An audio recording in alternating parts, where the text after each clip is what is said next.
Muling nagbigay sigla sa OPM scene ang soul siren na si Nina at ang bandang Inner Voices matapos silang magtanghal sa magkakasunod na mga gig kamakailan.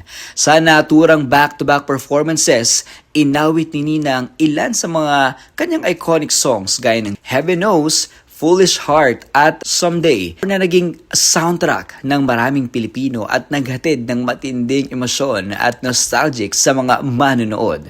Pinatunayan ng mga awit ang kanyang husay at walang kupas na boses na patuloy na hinahangaan ng kanyang mga tagahanga.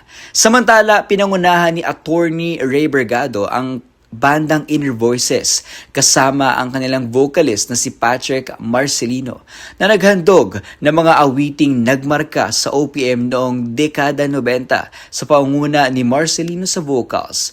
Muling nabuhay ang mga klasikong kanta na sabay-sabay na inawit ng mga audience mula simula hanggang huling awitin.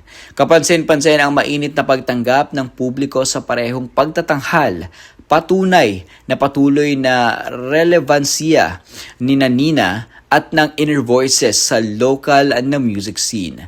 Para sa mga manonood, ang back-to-back gig ay hindi lamang isang konsyerto, kundi isang selebrasyon ng musika ang Pilipino na patuloy na nagbubuklod sa iba't ibang henerasyon.